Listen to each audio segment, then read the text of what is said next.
Donc ce matin, je ne voudrais pas encore rajouter une simple prédication, un simple message, une belle réflexion, une belle méditation spirituelle, simplement pour nourrir notre intelligence.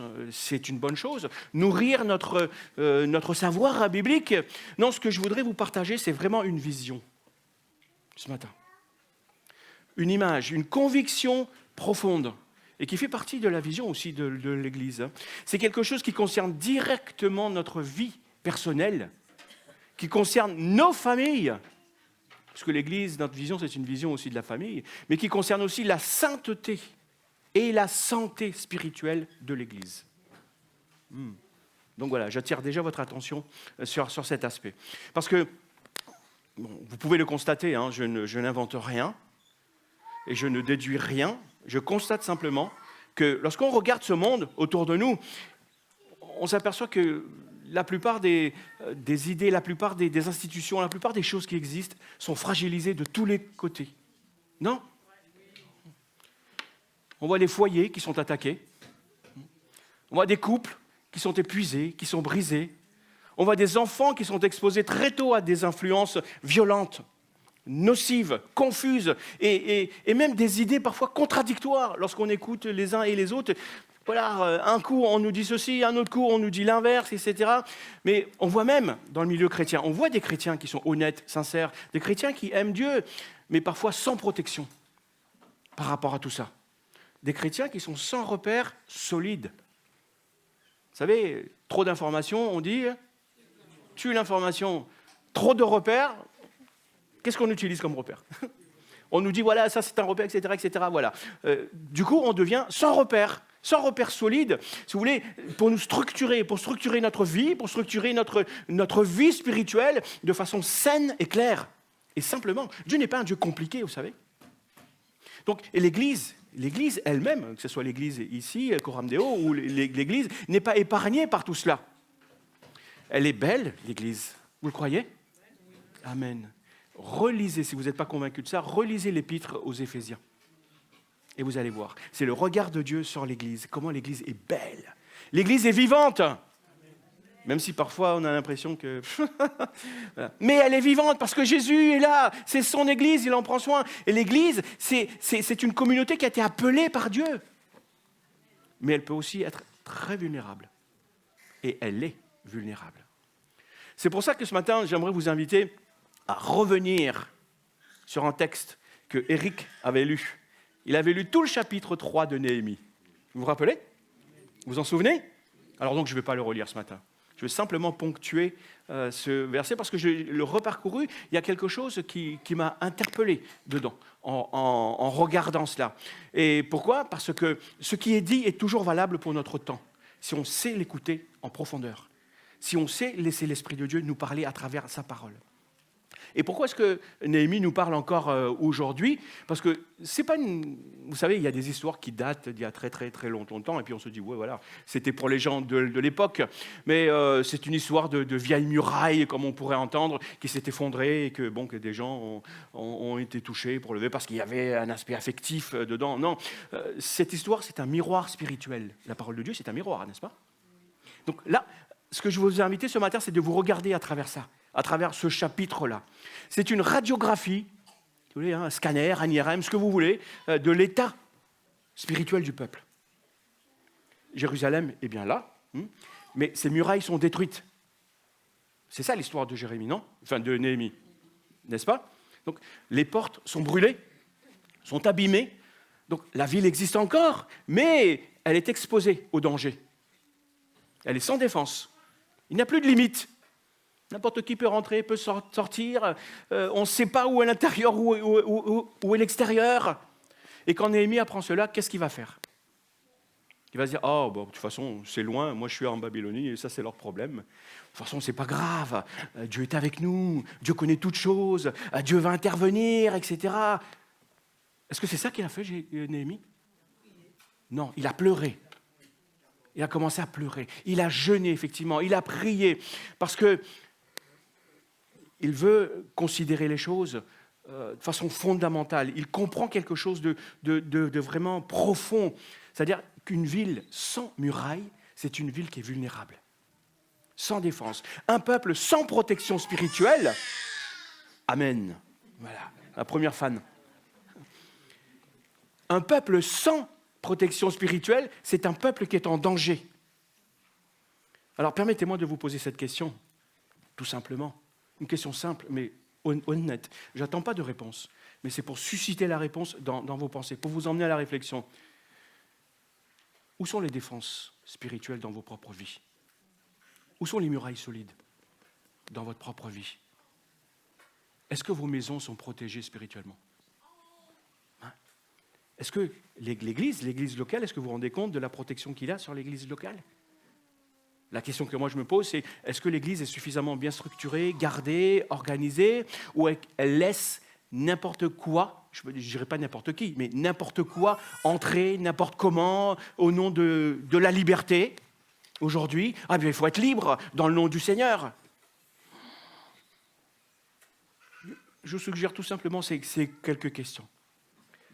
Et parfois, lorsqu'on parle de murailles, même dans le Néhémie, parfois certains se crispent. Ils voient des murailles comme des règles, des lois rigides. On va nous enfermer, attention, ça va exclure certains.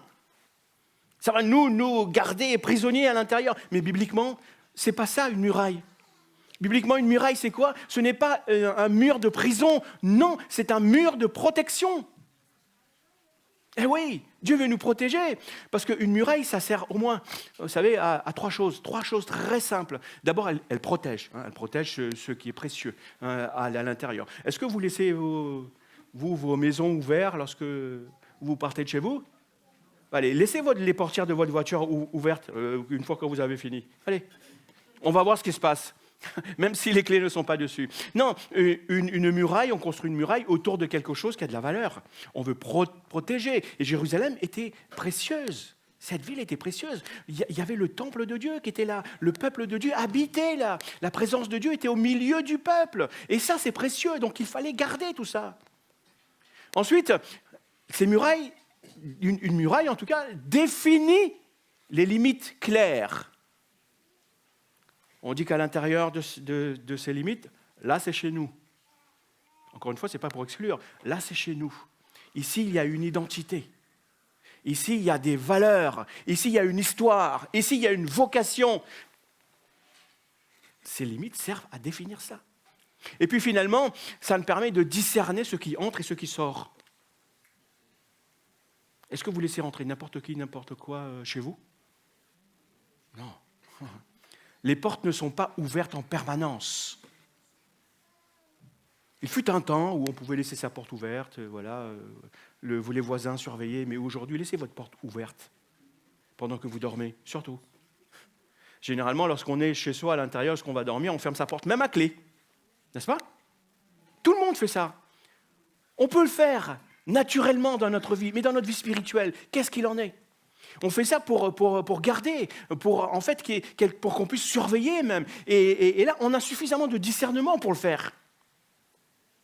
Alors maintenant, si je vais appliquer tout ça à notre vie et notre vie spirituelle à l'Église, quand tout entre sans filtre dans nos pensées, dans nos foyers, dans nos maisons, dans nos écrans, encore une fois, vous voyez, je ne dis pas que l'écran est mauvais, mais qu'est-ce qu'on laisse entrer dedans?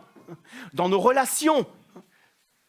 Il ne faut pas être surpris qu'à un moment donné, il y a tant de confusion qui s'installe dans nos pensées, dans nos propres vies, même dans l'Église. La muraille spirituelle, ce n'est pas une option pour des croyants qui sont arrivés à un certain degré de maturité. Non, c'est une nécessité pour tout le monde, pour tout croyant. Et l'Église, c'est comme une muraille pour la maison. Et c'est cette analogie-là, c'est cet enseignement-là qui est forte, que j'ai trouvé forte dans Jérémie, particulièrement dans tout le livre de Jérémie, c'est cette reconstruction de la muraille, mais particulièrement là, où on va retirer ce matin quelque chose. Parce que dans la Bible, Dieu ne pense jamais à un individu de façon isolée. Parce qu'un individu de façon isolée, c'est comme une proie facile. Donc Dieu place cet individu à l'intérieur de quelque chose, d'une famille, d'une enceinte. Il pense en fait en termes de peuple, en termes de nation, en termes de famille, donc en termes de communauté, en termes d'église. Et l'église locale n'est pas un simple lieu de rassemblement.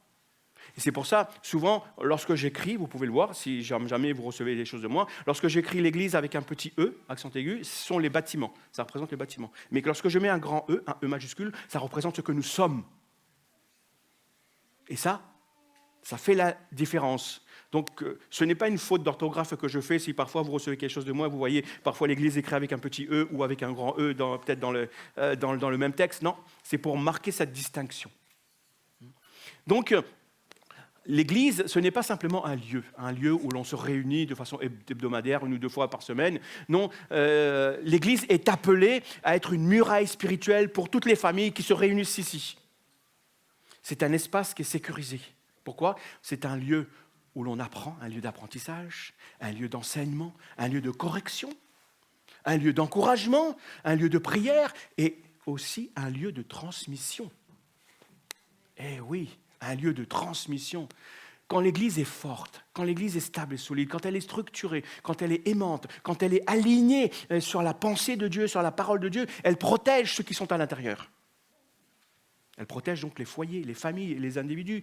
Donc nous, ici, vous le savez, on soutient les parents, les familles. On accompagne les enfants par certaines activités. On garde les jeunes. On accompagne ceux qui sont blessés. C'est tout ça, l'Église. Mais quand l'Église devient floue, quand il n'y a plus de limites, quand on ne sait plus quoi, et ben quand on ne sait plus où l'Église commence, où l'Église finit, eh ben, c'est qu'il y a un grand danger. Hein? Et là, Jérémie, lorsqu'il est arrivé à... Hein? Tiens, Jérémie, ouais, j'aime bien Jérémie. Bon, Néhémie. Donc, lorsque Néhémie arrive, c'est ce qu'il va constater au départ. Parce que lorsqu'une maison, lorsqu'une ville se retrouve sans protection, sans mur, eh ben, face aux tempêtes, face aux difficultés, eh ben, ça devient très compliqué. Et ce n'est pas du tout ce que Dieu veut. Et donc, ce qui a frappé Néhémie lorsqu'il est arrivé, il ne s'est pas précipité tout de suite. Il dit, bon, ben voilà, j'arrive à Jérusalem, il va falloir que je convoque toute une réunion, tous les notables pour leur parler de ce que j'ai sur le cœur. Non, non, non, non. Qu'est-ce qu'il a fait ? Il n'a fait aucun discours enflammé, enthousiasme, etc. Il est sorti, de nuit même, pour pas qu'on le remarque. Et il a observé, il a fait tout le tour de la ville. Il a regardé les murs, les brèches qu'il y avait, et il a mesuré l'importance des dégâts. Et spirituellement, c'est une leçon immense, frères et sœurs. Avant de construire ou de reconstruire quoi que ce soit, il faut voir la réalité en face. Sans minimiser, sans dramatiser, mais d'être lucide et clair, par l'éclairage du Saint-Esprit. Alors aujourd'hui, je vous repose cette question. Où sont les brèches dans votre vie ? Dans vos maisons, dans vos familles, dans vos couples, dans l'éducation spirituelle que vous transmettez, que vous donnez à vos enfants. Et puis, nous, on doit se poser la question, où sont les brèches dans l'Église ? Vous savez, Dieu ne nous condamne pas lorsqu'il y a des difficultés, lorsqu'il y a des brèches. Non, il nous appelle justement à ne pas tomber dans le déni, à ne dire « Oh, c'est pas grave ». À être justement éclairé par le Saint-Esprit, à dire « Ok, il va falloir qu'on réagisse. Il faut prendre conscience de ce qu'il y a. » Donc, reconstruire les murailles de Jérusalem n'a rien de mystique en soi. Ça n'a pas un sens vague en se disant « Bon, ben voilà, ce sont les murailles, ok, on y pense, c'est notre protection. » Non, c'est une œuvre spirituelle qui passe par des actes très concrets. Il faut porter des pierres. Il faut réparer des portes. Il faut se relayer jour et nuit, il faut veiller, il faut organiser, il faut persévérer. Et de la même manière, bâtir les murailles spirituelles aujourd'hui, ça passe par des choix concrets dans nos vies. Des temps de prière réguliers, à la maison, à l'église, un enseignement clair, à la maison, à l'église, une discipline spirituelle personnelle et communautaire, donc une vie d'église aussi engagée. Là, quand je parle d'une vie d'église, c'est pour chacun d'entre nous. Notre vie d'église doit être une vie d'église engagée. Il doit y avoir une transmission intentionnelle aux générations qui viennent, aux générations suivantes.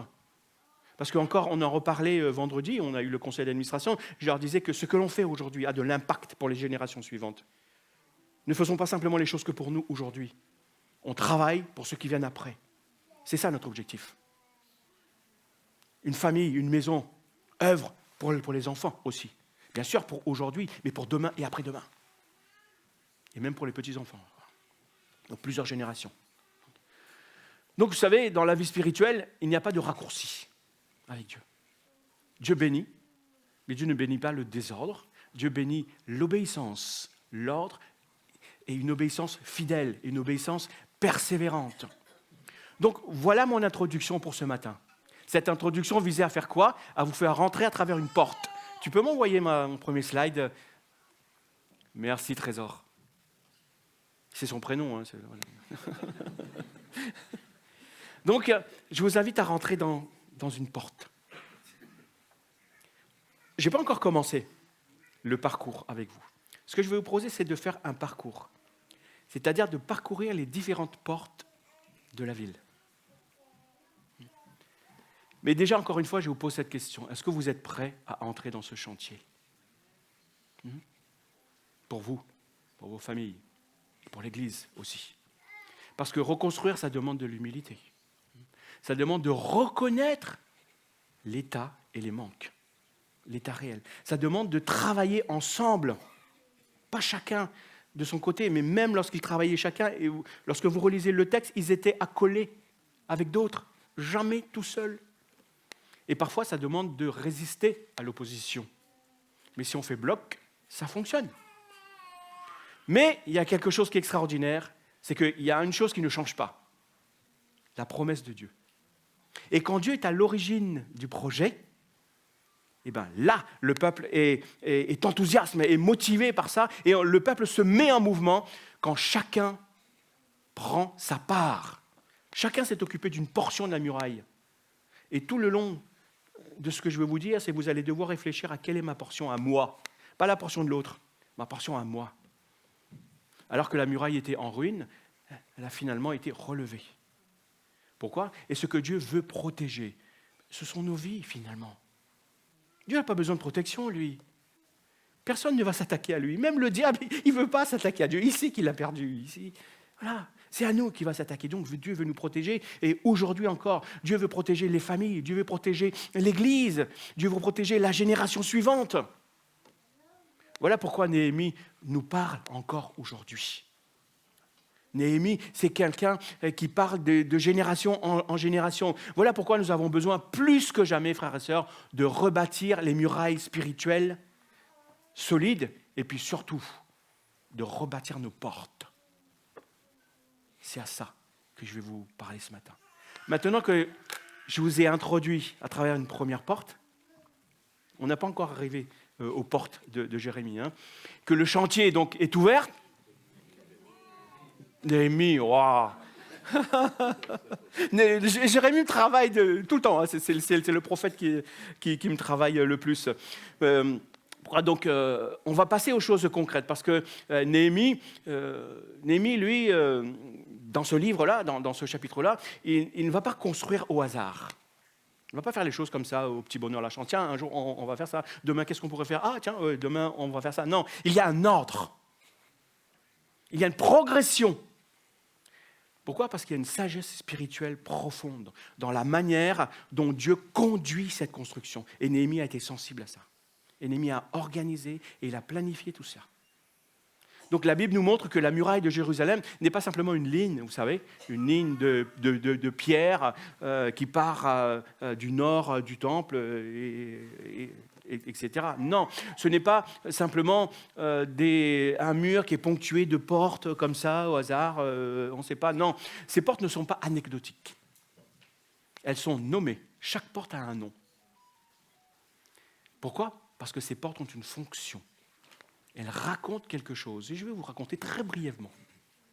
Je vais vous inviter à les creuser vous-même. Il y a 10 portes qui sont mentionnées dans Néhémie, au chapitre 3. Vous avez vu, je n'ai pas dit Jérémie. Et ces portes sont disposées, en tout cas, ils vont les parcourir dans le sens inverse des aiguilles d'une montre, à partir du nord du mur du temple. Et ils vont faire, voilà. La circonférence de cette muraille fait à peu près 4 kilomètres. 4 kilomètres. Donc voilà, je vais vous faire un parcours, on va parcourir ensemble 4 km ce matin. Si vous n'avez pas couru ce matin, voilà. On va faire une petite marche, et très rapide, en très peu de temps, 4 km. Ça va être speed. Hein. Donc une porte, là, cette porte-là en tout cas, ce n'est pas simplement un panneau qui est fixé sur des gonds, fixé au mur, et qui s'ouvre et qui ferme, etc. etc. Non, ce n'est pas cela. Ce n'est pas juste un sas d'entrée et qui fait la limite entre l'entrée, entre l'extérieur et l'intérieur. Non. Spirituellement, les portes parlent de ce qui entre, encore une fois, dans nos cœurs, dans nos pensées, dans nos familles, et de ce qui sort, même de l'Église. Ça parle en fait de nos priorités. Yes. Elle parle des fondements, de nos fondements. Alors, quelle est la première porte ? La porte des brebis. Verset 1er. La porte des brebis. On va voir 3 portes. On va voir les portes par groupe. Parce que c'est très important. Mais je vais nommer chaque porte. C'est chaque 10 portes. Enfin, c'est 10 portes. Les premières portes servent à poser le fondement de la vie spirituelle. Donc la première porte, c'est la porte des brebis. C'est quoi cette porte ? Qu'est-ce qu'elle nous parle ? Cette première porte qui est mentionnée donc dans Néhémie, c'est celle-là. On va commencer par là. Pourquoi ? Ce n'est pas un détail. Ce n'est pas un hasard de commencer par cette porte. Cette porte se situait à l'angle nord-est des remparts. Et à quoi elle servait ? Pourquoi est-ce qu'on l'appelait la porte des brebis ? Parce que c'était par là que passaient les bêtes que l'on emmenait au temple, les brebis pour le sacrifice. Les brebis servaient à ce sacrifice, donc à l'adoration, au culte rendu à Dieu. Autrement dit, Dieu veut toujours que l'on commence par l'adoration et la louange. Donc, avant de parler d'organisation, avant de parler de stratégie, de combat, d'influence, etc., Dieu veut ramener son peuple. Il remet à son peuple face à cette vérité simple, mais profonde et fondamentale, c'est que tout commence par la relation avec lui, par une relation saine. Tout commence par un cœur à cœur, un cœur qui adore, un cœur qui loue. Donc, si l'adoration est fragilisée, tout le reste le sera. Tout le reste le sera. Si la louange devient secondaire dans notre vie, la reconnaissance, ou si elle devient quelque chose de mécanique, c'est un automatisme, voilà, ou purement quelque chose d'émotionnel, alors la muraille aura des brèches majeures. Et une brèche, vous savez, si on ne la soigne pas, cette brèche, elle va finir par grandir et rendre fragiles les murs. Donc dans nos vies personnelles, c'est quoi ? La porte des brebis pose cette question directe. Quelle place occupe Dieu dans ton quotidien ? Pas simplement le dimanche matin, pas dans les moments de crise où tu fais appel à lui, seulement, mais dans la régularité, dans la constance, dans la priorité de ta vie. Et dans nos familles, ça interroge nos pratiques. Est-ce que nos maisons sont des lieux où Dieu est honoré ? Par nos paroles ? Par ce que l'on fait, par les choses que l'on vit? Est-ce que la prière, la reconnaissance, la dépendance à Dieu font partie de notre vécu familial? Et dans l'Église, tout cela nous rappelle que tout ministère, tout service, toute action, toute structure, toute activité dans l'Église doit découler justement de cet objectif-là, de dire Seigneur, voilà, à travers tout ce que l'on fait, ce qu'on veut, on veut te louer, on veut t'adorer. Rappelez-vous que l'adoration, c'est pas simplement, c'est pas le fait de chanter. L'adoration, on utilise 2 mots très concrets pour dire l'adoration. Il y a des gestes. L'adoration, c'est se prosterner. Dans l'Ancien Testament, c'est ce mot qui est utilisé, se prosterner. C'est-à-dire, il y a un geste de révérence, d'adoration, de reconnaissance de la majesté de ce que Dieu est. Et puis, il y a ce mot servir. Servir, ce n'est pas simplement chanter le matin, c'est tout ce que je fais qui honore Dieu dans ma vie. Et dans l'Église aussi. C'est ça, adorer Dieu. Et l'Église doit se rappeler de tout ça, que l'on ne sert pas simplement comme ça parce qu'on a envie de servir, mais quelle est la motivation de ton cœur lorsque tu veux servir dans l'Église ? Si l'on bâtit avec simplement nos forces et non avec la présence de Dieu, eh bien notre adoration devient très fragile, encore une fois. Ça va ? On n'est qu'à la première porte. On fait un petit... La deuxième porte, c'est... c'est pas évident, hein. Se trouve au verset 3. C'est la porte des poissons. C'est bizarre, hein, c'est le nom. Hein. Donc, juste après la porte des brebis, on fait un petit tour dans le sens inverse des aiguilles d'une montre, on arrive à la porte des poissons. Et pourquoi est-ce qu'on appelait cette porte la porte des poissons? Parce que c'était par là que passaient les marchands qui venaient du lac de Tyriade pour ramener leur pêche, le produit de leur pêche, sur le marché aux poissons. Là encore, le message, il est clair, très clair. Les poissons, ça parle de quoi? Ça parle de la pêche. Donc, il parle de mission. Il parle de témoignage. C'est ce que Jésus va dire à ses disciples. Je ferai de vous quoi? Des pêcheurs d'hommes. Ce n'est pas un slogan, simplement. C'est une vocation aujourd'hui. Une église qui est bien protégée, mais qui est tournée uniquement sur elle-même, eh bien, elle va finir par s'asphyxier. On va finir par s'étouffer, frère et sœur. Une muraille sans porte vers l'extérieur, sans porte missionnaire, que ce soit pour l'évangélisation, le témoignage, ça devient vite un bunker spirituel. Et c'est pas ça, l'église, c'est pas un bunker spirituel. Non, la porte des poissons nous rappelle que ce qui entre dans l'église doit aussi en sortir. Pour faire quoi? Pour témoigner, pour évangéliser, pour semer ce que Dieu t'a donné comme don, comme possibilité. Eh bien, ce que Dieu a déposé dans ton cœur, eh bien, ça doit être aussi partagé avec l'extérieur. Spirituellement, ça nous interroge, n'est-ce pas? Est-ce que ma foi est une foi vivante? Est-ce que ma foi est une foi active? Est-ce que ma foi est une foi contagieuse? Est-ce que ma foi est une foi visible, finalement? C'est ça. Est-ce que notre témoignage est cohérent avec ce que nous disons? Le dimanche matin, ici, on est entre nous, on dit plein de belles choses.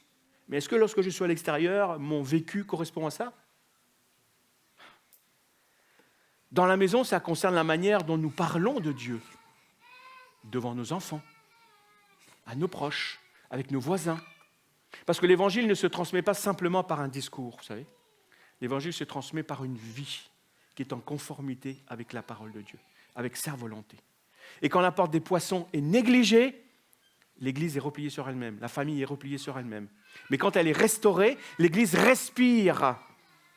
Elle accomplit donc sa mission. Allez, faites de toutes les nations des disciples. Ça va? Oui, je passe très rapidement. Identifiez la porte qui vous correspond. Troisième porte, on appelle la vieille porte ou l'ancienne porte. Là, Néhémie mentionne cette vieille porte. Pourquoi? Parce qu'on nommait cette porte la vieille porte ou l'ancienne porte, parce que c'était l'entrée principale de la vieille ville qui s'appelait Jébus ou Salem, donc qui est devenue Jérusalem. Il se trouve du côté nord. Certains racontent que cette porte était liée à l'histoire, aux traditions, aux chemins anciens. Spirituellement, ça nous parle de quoi? De nos fondements, de nos racines, des repères bibliques, des vérités qui sont éprouvées, qui ne changent pas avec le temps. Vous savez, on vit dans une époque où l'on aime tout ce qui est nouveau, tout ce qui est rapide. On aime l'innovation. Rassurez-vous, l'innovation, il y a de bonnes choses dans l'innovation. Tout ce qui est nouveau n'est pas forcément mauvais.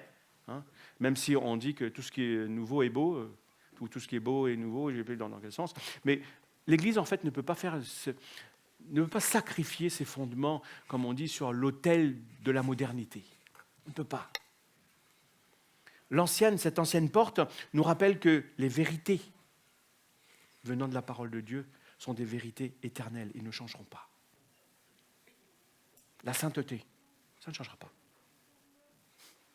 La repentance, ça ne changera pas.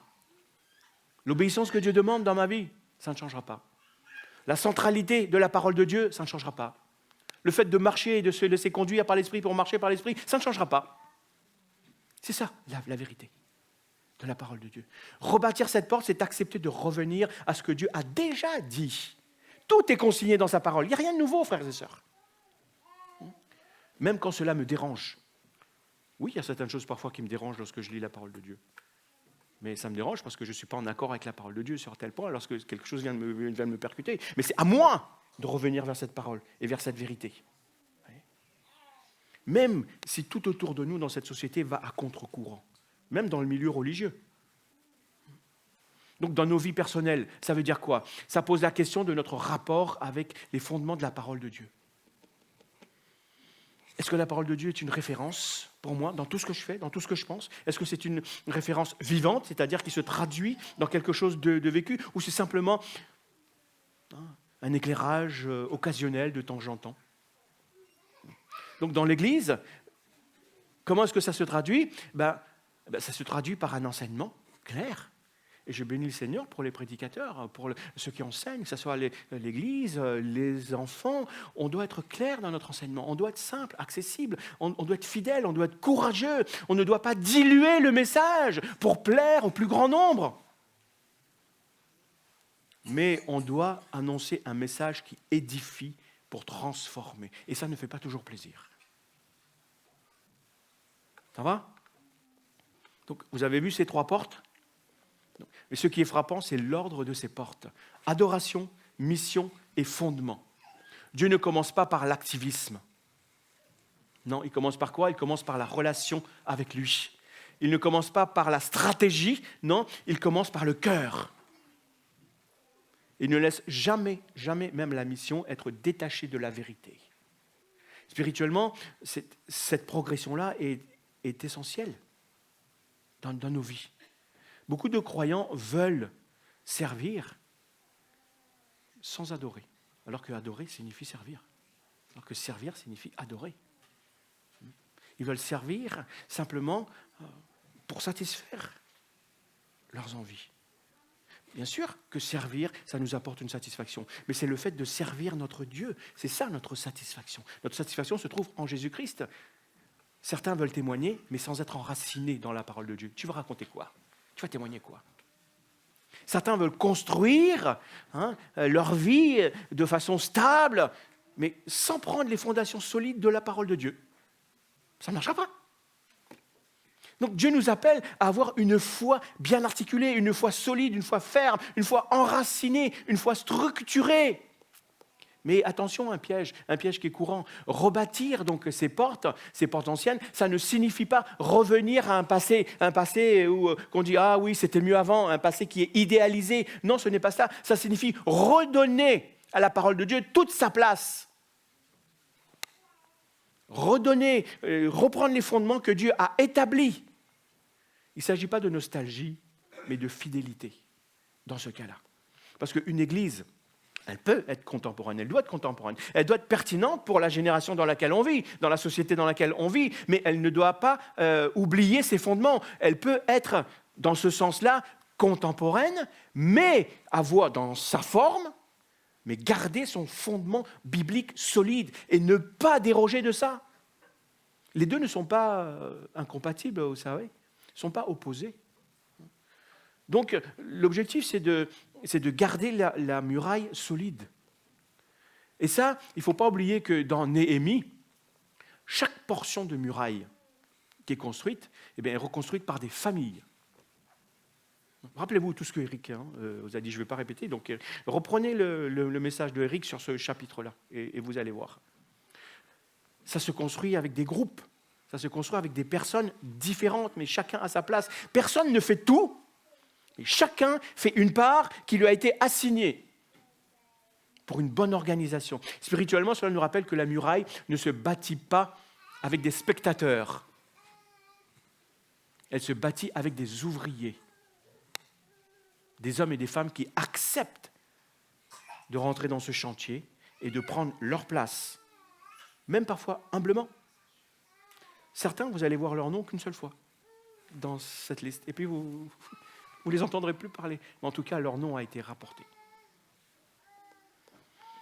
La question, ce n'est pas aussi, parfois on se dit, bon, de toute façon, il y a ça là, mais quelqu'un d'autre peut s'en occuper. Quelqu'un d'autre va s'en occuper. De toute façon, Dieu pourvoira. Il est le Dieu qui pourvoit, non? Mais Dieu va pourvoir. Fais ce que ta main trouve à faire, nous dit l'Ecclésiaste. Pourquoi? En te posant cette question, quelle est la portion que Dieu m'a confiée à moi? La part de muraille que Dieu m'a confiée. Eh bien, on en discute avec les responsables et on t'accompagne. Peut-être que ce sera le cas dans ce que tu penses, peut-être que ce ne sera pas le cas, mais on va t'aiguiller. Parce que cette muraille et ces portes cette muraille commence à se lever quand chacun accepte de poser ses portes. Et là, ce n'est que le début, frères et sœurs. On n'a vu que 3 portes. Je vous avais dit qu'il y en avait combien? 10. Allez, On continue le parcours? On va continuer à avancer le long de cette muraille, vers d'autres portes. Mais ces portes vont être, je vous le dis tout de suite, moins confortables. Mais elles sont tout aussi essentielles à la santé spirituelle de nos vies, de nos maisons et de l'Église. Ces portes sont des portes exigeantes. Elles nous parlent de croissance, de discipulat. Le discipulat, c'est le fait de faire des disciples. C'est ça la transmission. Et de maturité spirituelle. Donc lorsqu'on avance le long de cette muraille, on remarque quelque chose de très intéressant. Donc plus on progresse, plus les portes deviennent exigeantes. Elles touchent à des zones qui sont moins visibles dans notre vie, moins valorisantes, parfois même qui sont inconfortables dans notre vie. Et pourtant, ce sont des portes qui vont déterminer la solidité aussi réelle de la muraille. Spirituellement, là encore, ça nous parle. C'est une grande leçon. Beaucoup de croyants aiment les débuts enthousiastes. Vous avez déjà vu ces réunions, ces manifestations où l'action de Dieu agit, hein, où l'on est renouvelé, etc. Waouh, super, tout le monde est béni, tout le monde est dit, waouh, il est renouvelé dans son zèle. 2 jours après, piouf, le ballon se dégonfle. Non? Vous n'avez jamais vu ça? Moi, j'ai vécu ça de façon très personnelle, hein, dans des camps de jeunes, où voilà, Dieu nous visite, etc. Mais quelques jours après, voilà, je reprends mon train-train au quotidien. Dégonfle. Donc là, Dieu nous apprend quelque chose. Il ne faut pas simplement vivre uniquement sur des moments forts, des débuts enthousiasme, vivre sur des expériences marquantes. Cette expérience, ça doit être un tremplin pour nous emmener plus loin. Parce que la maturité spirituelle se joue rarement dans l'enthousiasme, vous savez. Dans l'enthousiasme du commencement. Dieu nous réjouit, lorsque l'on commence quelque chose, il nous encourage, au contraire, il nous affermit, mais ce n'est pas pour qu'on reste là, pas pour qu'on vive sur cette expérience-là. Non, parce que Dieu veut nous construire dans la fidélité, dans la durée. Le mot fidèle, j'aime bien parce que c'est quelque chose qui se fait pas simplement de façon ponctuelle, mais dans la durée. Persévérance, et parfois même dans l'ombre. Alors la première porte, c'est quoi? La porte de la vallée. Acceptez les saisons profondes de votre vie. La porte de la vallée, ce n'est pas une porte qui est très populaire. Non. Personne ne rêve de la vallée. Rappelez-vous, David, quand je marche dans la vallée de l'ombre de la mort. Et pourtant, cette porte, elle est indispensable. Elle est indispensable. Cette porte se situait exactement dans la partie ouest du mur. C'est de là que Néhémie a commencé son voyage, hein, et qu'il a terminé. Donc, il a fait tout le tour, il est revenu à cette porte-là. Son petit voyage nocturne. En plus, il l'a fait de nuit. La vallée dans la Bible, ça représente quoi? Ça représente les temps de questionnement, le dépouillement, le silence, l'épreuve. Ce sont des moments où Dieu ne crie pas. Il ne parle pas fort. Il parle tout doucement pour exercer nos oreilles. Et là, dans ce moment-là, les certitudes superficielles de nos vies, de nos pensées, s'écroulent, tombent. Et c'est là que la foi, notre foi personnelle, s'affermit. Et c'est là où elle est mise à l'épreuve, où elle est évaluée. C'est dans ces moments-là, c'est pas quand tout va bien. Reconstruire la porte de la vallée, c'est quoi? C'est accepter que la vie chrétienne ne soit pas toujours quelque chose de spectaculaire, de grandiose, où il y a des grosses bénédictions, où tout le monde peut voir. C'est comprendre que Dieu utilise aussi des saisons basses, pour former notre caractère. C'est plutôt dans ces occasions-là que notre caractère se forme. Alors, si vous voulez que votre caractère soit transformé, il faudra passer par cette porte. Donc, dans vos vies personnelles, dans nos vies personnelles, cela nous apprend à ne pas fuir systématiquement les moments difficiles de notre vie. Oh Seigneur, enlève ces problèmes que j'ai. Pourquoi le Seigneur l'enlèverait? C'est à travers ça qui va former ton caractère. Oui, il peut transformer les choses. Mais si tu enlèves tous les problèmes que tu as, comment tu vas grandir? Comment tu vas t'affermir? Dieu ne nous abandonne pas, par contre, dans la vallée. Il est avec nous. Et il travaille en profondeur, justement. Et dans l'Église, ça s'appelle une gestion bien articulée. C'est vrai que ce mot peut faire peur, gérer, gestion, etc. Non, c'est gérer, comme Néhémie l'a fait, dans l'accompagnement. l'accompagnement des brebis de ce troupeau, l'accompagnement dans leur lutte, sans jugement, mais sans simplification non plus, sans une simplification excessive. Oh, c'est pas grave, t'inquiète pas, il suffit de plier le genou, on va prier, le Seigneur va te bénir. Non, ça ne suffit pas toujours. Donc une muraille solide n'ignore pas la vallée, au contraire, elle l'intègre. La porte suivante, non, ça ne va pas sentir bon. Ça s'appelle comment? La porte du fumier. Verset 14, hein, si vous suivez, si vous voulez noter. Là, on apprend à gérer ce qui doit être éliminé. Cette porte s'appelait comme ça parce que c'est vrai que c'est une porte cruciale, même dans notre vie. Pourquoi? La porte du fumier, elle était située dans la partie sud du mur. Elle s'appelait la porte du fumier. Pourquoi? Parce que cette porte menait à la vallée de Hinnom. Et c'est quoi la vallée de Hinnom qui se trouvait au sud de Jérusalem? C'est là où l'on déversait les ordures, les poubelles, les déchets. Spirituellement, cette porte, c'est quoi? Elle parle de la sanctification, de la purification, de la sanctification, de repentance, donc, de pouvoir discerner ce qui a besoin d'être enlevé, d'être dépouillé en nous, comme Paul le dit. Aucune ville ne peut rester saine si elle accumule ses déchets. Vous l'avez déjà vu. Lorsque les éboueurs sont en grève, qu'est-ce qui se passe dans les villes? Il y a des rats partout, il y a des infections qui peuvent se développer. Si tu laisses trop de choses impures dans ta vie va s'infecter. Si on laisse trop de choses impures dans ta propre maison, ta maison, les membres de ta famille, tout ça va s'infecter. C'est ça, il faut te débarrasser de tout ça. Donc de la même manière, aucune vie spirituelle ne peut grandir sans ce processus régulier de nettoyage intérieur, de purification et de sanctification. Donc reconstruire la porte du fumier, c'est accepter de laisser Dieu mettre en lumière, te montrer, parce que ce n'est pas Dieu qui va tout faire le travail, il va te montrer, il faut que toi tu viennes humblement lui dire Seigneur, voilà. Donc tu dois confesser les choses devant Dieu. Tu dois avoir cette volonté d'abandonner les choses. Et c'est à ce moment-là que la transformation se produit, la purification se produit. Seigneur, débarrasse-moi de ce qui ne va pas dans ma vie. Et tu attends. Mais non. Tu as quelque chose à faire. Eh oui. Donc les habitudes toxiques, ce n'est pas Dieu qui va t'enlever tes habitudes, il va te donner la force, mais c'est toi qui dois couper avec des habitudes toxiques, avec les compromis qui sont cachés dans ta vie, que personne ne voit, mais que Dieu voit. Ou parfois les blessures qui ne sont pas traitées. Dans la maison, ça concerne l'atmosphère spirituelle. Ce que l'on tolère dans une maison. Ce que l'on banalise. Ouais, c'est pas grave, ce sont que des enfants, etc. Bon, il comprendra en grandissant. En grandissant, il va mal comprendre, justement. Qu'est-ce qu'on laisse s'installer dans nos maisons? Dans l'Église, ça demande quoi? Ça demande un courage pastoral, avec les responsables, d'enseigner sur la repentance, la restauration, la sainteté, sans condamner, mais sans non plus édulcorer, de reprendre et de dire, frère, sœur, là ça ne va pas.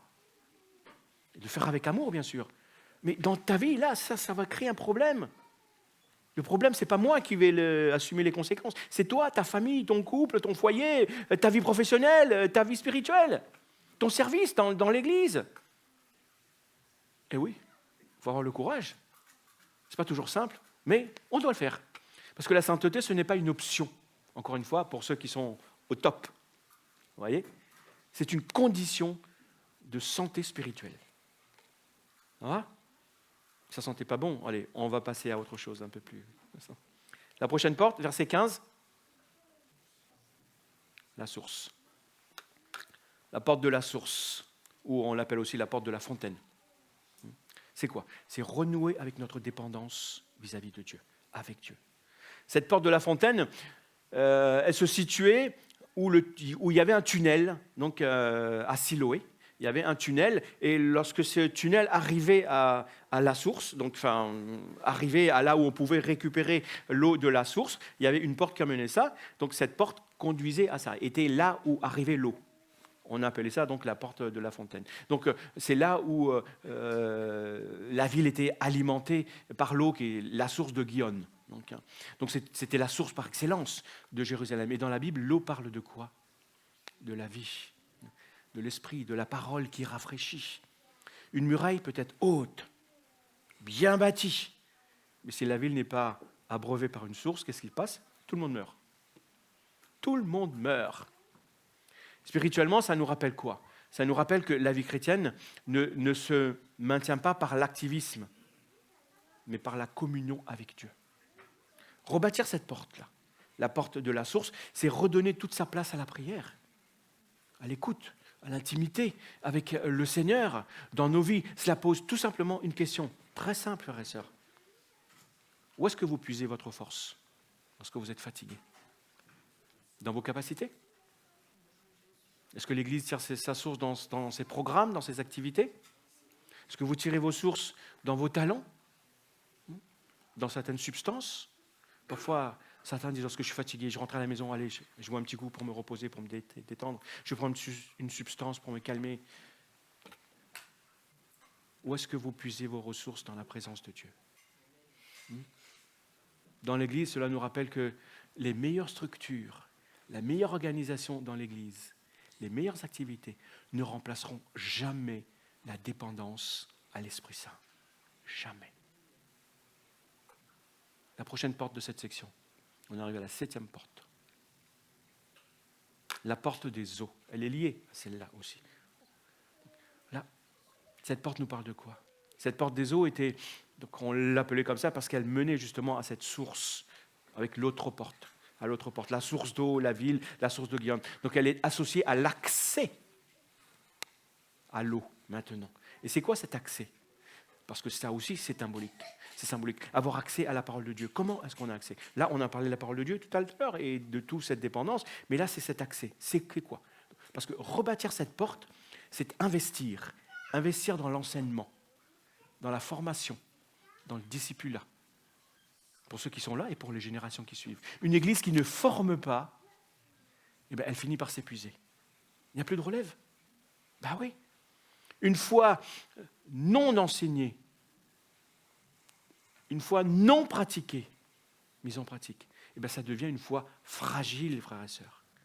Servir, c'est-à-dire c'est mettre sa foi en action. Si vous ne servez pas, quel que ce soit le type de service, votre foi va se fragiliser. Vous allez être facilement influençable. Et vous allez avoir une vie instable. Dans la maison, ça concerne quoi maintenant? Ça concerne l'éducation spirituelle à des enfants. Qu'est-ce que vous transmettez comme éducation spirituelle à vos enfants? Quels sont les repères spirituels que vous leur donnez? Est-ce que vous leur donnez des repères solides? Mais des repères non pas de ce monde, mais des repères de la parole de Dieu qui ne changent pas, des repères bibliques, des repères cohérents, parce que si vous ne le faites pas, dites-vous une chose, on ne vous demandera pas la permission pour éduquer vos enfants. Le monde ne vous le demandera pas. Et il passe outre votre permission. C'est à nous, en tout cas dans l'Église, à poser aussi des fondements dans la vie des plus jeunes et de tous ceux que l'on accompagne. On peut plus facilement orienter un enfant, éduquer qu'un enfant qu'un adulte. Ouais. Pourquoi je vous dis ça? Parce que j'ai commencé à servir avec des enfants. J'ai trouvé un terrain fertile chez les enfants. Tous ceux qui servent auprès des enfants, ils le savent. C'est un enfant qui aille. Mais lorsqu'on a affaire avec des adultes qui réfléchissent, qui ont une vie, etc., là, ça devient un peu plus compliqué. Ils ont dit, ouais, attends, mais j'ai l'expérience de la vie quand même. C'est un peu plus compliqué. Mais bon, on persévère et on y arrive. Par la grâce de Dieu, ça fonctionne aussi. Donc, dans la maison ou dans l'église, ça concerne cette éducation, ce que l'on transmet à nos enfants. Dans l'église, donc ça implique de prendre au sérieux aussi cette transmission. Donc, auprès des enfants, auprès de la jeunesse, à travers les études bibliques, à travers les groupes de maison, à travers la formation des responsables. Oui, les responsables ont besoin d'être formés aussi. Ouais. Tout ne se passe pas à plier les genoux, à lire des livres, à se poser des questions sur la Bible. On a besoin d'être formés, nous aussi. Donc la maturité spirituelle, ça ne tombe jamais du ciel, tout seul comme ça. Ça se cultive, ça s'entretient. Donc pour cette série, ces portes nous montrent quoi? Nous montrent au moins une chose, c'est que Dieu ne cherche pas simplement une foi enthousiaste, oui, mais une foi qui est profonde, une foi qui est enracinée, une foi qui est capable de traverser les vallées. une foi qui est capable de se purifier, une foi qui est capable de dépendre de Dieu, d'être capable d'apprendre des choses, d'être en apprentissage permanent. Parce que Dieu a beaucoup de choses à nous apprendre. Donc cette foi-là, elle résiste dans le temps. C'est cette foi-là qui devient une foi fidèle dans le temps, et une foi affermie. Et donc ça nous rappelle que cette muraille-là, elle ne peut se construire qu'ensemble. Eh oui, le discipulat, le fait de faire des disciples, ce n'est jamais un produit individuel. Je ne deviens pas un disciple moi tout seul, j'ai besoin des autres. Les autres ont besoin de moi. Ça se vit dans une communauté, dans un ensemble. D'ailleurs, j'utilise ce mot, une école. Une église mature. C'est une église où l'on peut grandir, poser des questions, être accompagné, être repris, avec amour, même si on n'aime pas être repris. Qui aime être repris? Pas forcément tout le monde. Mais il faut le faire, mais avec amour. Donc, quand ces portes sont restaurées, frères et sœurs, l'église devient un lieu de transformation réelle. Ta maison devient un lieu de transformation réelle, pas simplement d'animation spirituelle. On n'est pas là, nous les responsables, pour animer et faire de l'animation spirituelle. Non, on est là pour transmettre cette parole, pour accompagner dans l'apprentissage, pour aider à se laisser transformer et à rentrer dans un service. C'est ça, l'objectif de l'Église. Et ensuite, une fois que tu es formé, etc., tu vas à l'extérieur pour transmettre aussi. Et c'est là que c'est de cette façon que l'Église, je peux prendre un autre mot que construire et s'élever, s'édifie. On arrive aux dernières parties. Là, ça va être simple aussi. Là, sont les portes, les dernières portes que l'on va parcourir. Et là, ça va nous appeler à la vigilance. Et c'est là aussi notre espérance. Et ça va nous appeler à la prière. Donc, ce sont les dernières portes de la muraille. Et comme souvent, comme dans la parole de Dieu aussi, donc la fin, ce n'est pas simplement une conclusion d'une belle chose. Voilà, on a eu l'introduction, on a eu le développement, et maintenant on fait une conclusion. Non, ce n'est pas ça, une conclusion administrative de quelque chose. Non, c'est un appel. Un appel à quoi? Un appel à mettre en pratique. C'est une mise en garde. Et c'est aussi une projection vers l'avenir. On pense à l'avenir. Donc, cette muraille, parce que cette muraille, elle ne se construira jamais de façon autonome. Elle doit être guidée, elle doit être gardée, elle doit être entretenue, elle doit être habitée. La semaine dernière, Simon nous rappelait que même donc, après la prière, on doit mettre une stratégie en place, et après la stratégie, on ne doit pas baisser la garde. Même lorsque la muraille, on a remis ces choses en place, il ne faut pas baisser la garde. Il faut continuer à entretenir tout cela. Spirituellement, ça signifie que la victoire ne se mesure pas simplement au fait d'avoir bâti quelque chose, mais c'est la capacité de demeurer fidèle dans le temps. N'est-ce pas? Alors là, je m'attendais à un amen. Là, donc, alors, quelle est cette première porte? Verset 28 maintenant. La porte des chevaux. C'est quoi cette porte? Pourquoi on appelle ça la porte des chevaux? Parce que c'était par là qu'entraient et sortaient les chevaux. Donc c'était par là qu'ils rentraient dans l'enceinte du palais. En gros, il y avait les écuries qui n'étaient pas très loin. Donc ils passaient à travers cette porte pour aller là, lorsqu'ils revenaient de combat. Donc cette porte était liée à la défense, à la préparation militaire, à la vigilance face à l'ennemi. Donc Néhémie, à travers cette porte, la parole de Dieu nous rappelle une vérité parfois inconfortable. Oui, c'est que le peuple de Dieu a un adversaire. Et cet adversaire, lui, ne se décourage pas facilement, vous savez. Il nous décourage, mais lui ne se décourage pas facilement. Reconstruire la porte des chevaux, c'est quoi? C'est accepter que la vie chrétienne comporte des combats. Il y a un combat spirituel, mais bien réel. Ce n'est pas quelque chose d'obsessionnel, vous savez. Tout le monde, dans certains milieux, etc. L'objectif, c'est quoi? C'est de débousquer les démons partout pour aller au combat. Mais non! Et tu passes quoi? Si tu passes toute ta vie à faire ça, tu vas faire quoi d'autre? Comment tu vas témoigner? Comment tu vas louer Dieu? Comment tu vas grandir si tu ne fais que ça? Non, oui, mais il faut veiller à ce que cela soit bien articulé. Il ne faut pas être obsessionnel dans ce combat, pas être paranoïaque non plus, mais être lucide. Moi, je ne vais pas courir vers les combats, ça c'est sûr. Je ne m'attendais pas à ça. Mais lorsque le combat vient, j'affronte. Et oui. Sinon, ma vie ne serait qu'un combat perpétuel, jour et nuit. J'en finirais plus, je serais épuisé, frères et sœurs. Dieu donne du repos aussi, heureusement. Mais on doit être vigilant. La vigilance spirituelle, ça ne consiste pas à vivre dans la peur. Se dire, où est-ce qu'il est? Est-ce qu'il est là? Est-ce qu'il est par ici? Est-ce qu'il est par là? Non, est-ce que c'est bien? Est-ce qu'il ne va pas m'attaquer là demain si je fais ça? Non, ne vivez pas dans la peur. Vivez dans la sobriété, dans la lucidité. Ça consiste tout simplement à exercer son discernement, à être vigilant, à veiller, à ne pas s'endormir spirituellement. Le nombre de paraboles où Jésus enseigne sur le fait de rester vigilant et ne pas s'endormir. Et dans nos vies personnelles, comment ça se traduit? Ça concerne nos choix, les choix de vie, les compromis parfois que l'on fait, les zones qui sont fragiles dans notre vie. On les connaît, hein? On les connaît. Et dans la maison, ça touche à la protection spirituelle de la famille. Parce qu'encore une fois, ce que l'on autorise, ce qu'on laisse entrer, ce que l'on surveille ou ce que l'on ne surveille pas. Dans l'Église, ça appelle à être vigilant. Ça appelle à une prière vigilante, de demander à Dieu du discernement, d'avoir un enseignement sain et stable, d'avoir une conscience claire, d'avoir un regard lucide, de demander à Dieu de nous éclairer sur ce combat sans glorifier l'ennemi. Vous voyez, lorsqu'on se fonce de façon obsessionnelle dans ce combat, on a plutôt tendance à mettre en avant l'ennemi. Alors que nous, ce que l'on doit mettre en avant, c'est Jésus-Christ. Amen. Donc, une muraille sans vigilance devient tôt ou tard une muraille qui est inutile. 9e porte, c'est la porte de l'Orient, ou la porte du Levant, ou la porte de l'Est. Elle est chargée de symbolisme, cette porte. Elle se trouvait donc dans la direction est du temple. Le peuple entrait par cette porte. Ils entraient dans le temple en passant par cette porte. L'Orient, c'est quoi? C'est le lever du soleil, non? C'est la lumière qui vient. C'est l'espérance.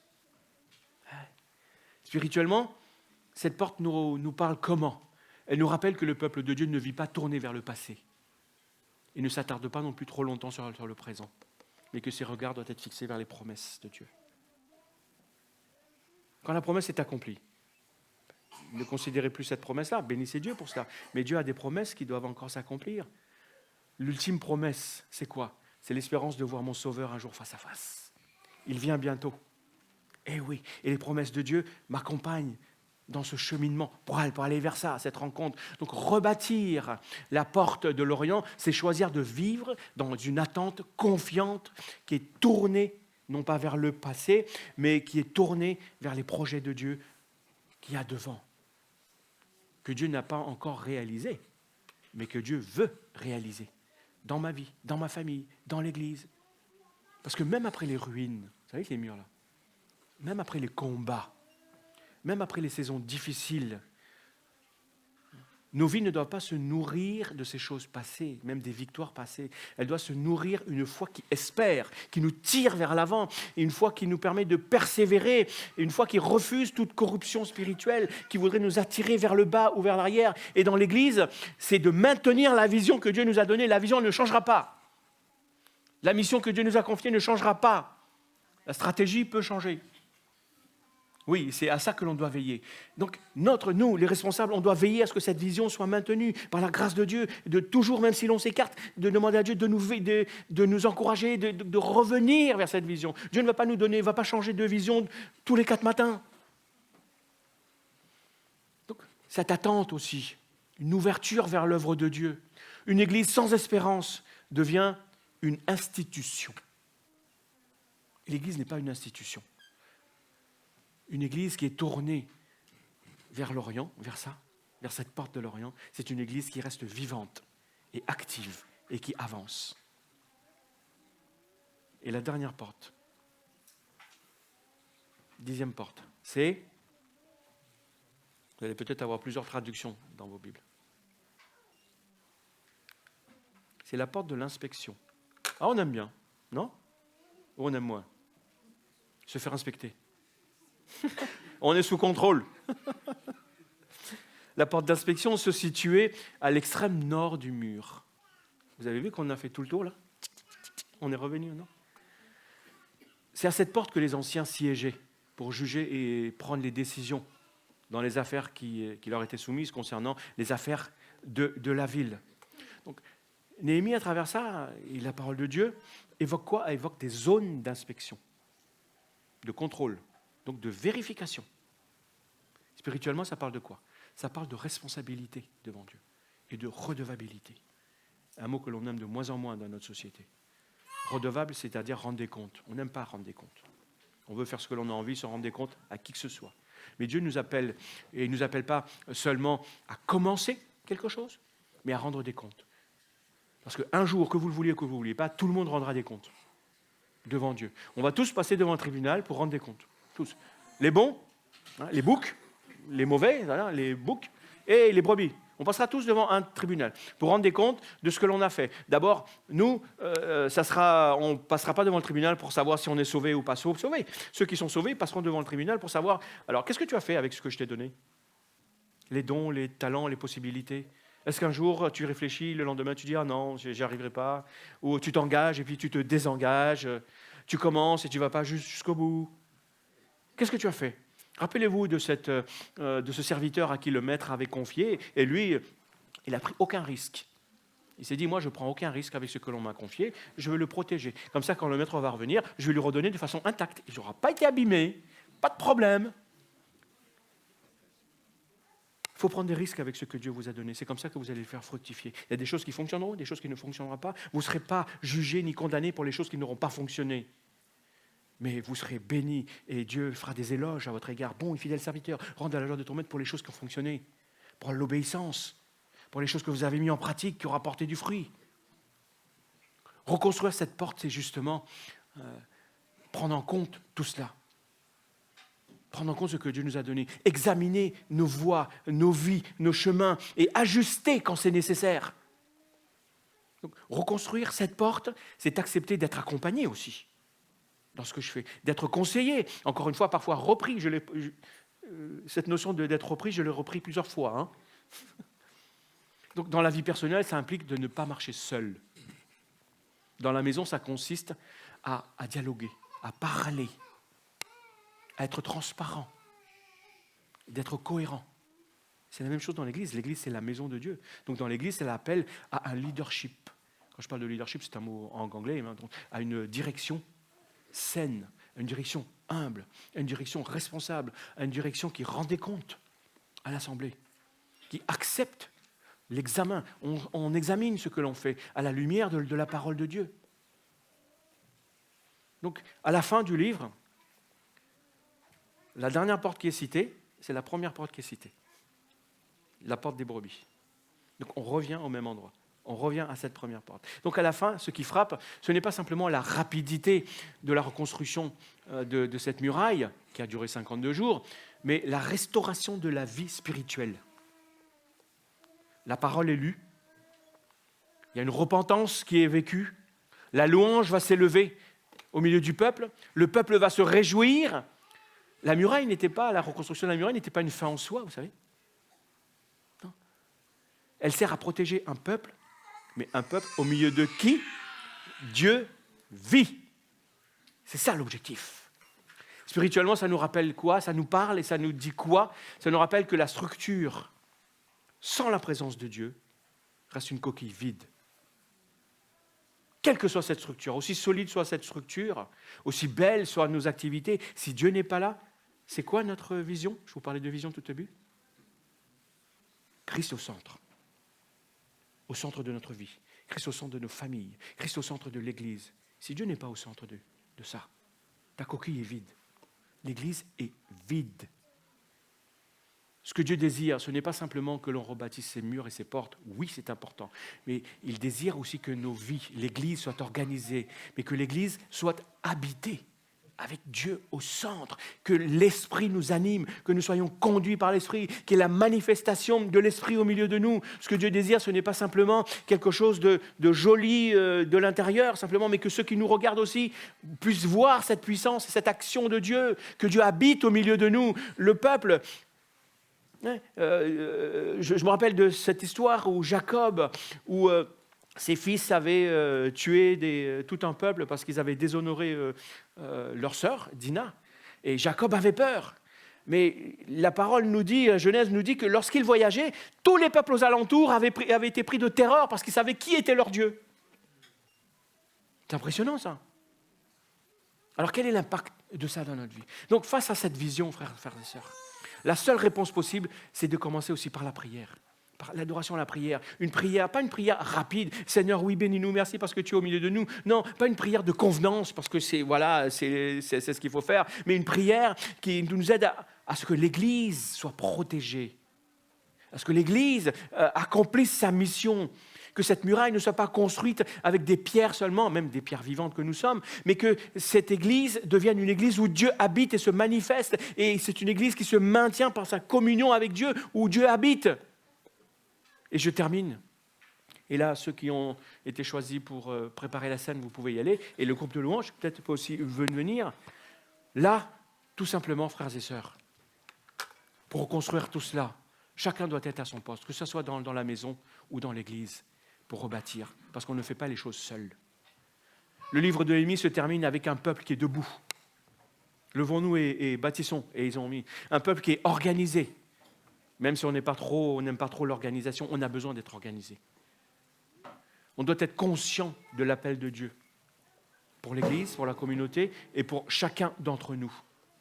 Et aujourd'hui encore, Dieu cherche des hommes et des femmes qui sont prêts à se tenir à leur poste, pas au poste de quelqu'un d'autre, mais à leur poste.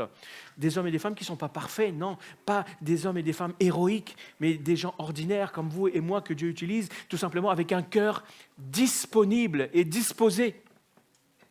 La muraille spirituelle de nos vies, de nos maisons, de nos familles et de l'Église ne se bâtira pas toute seule.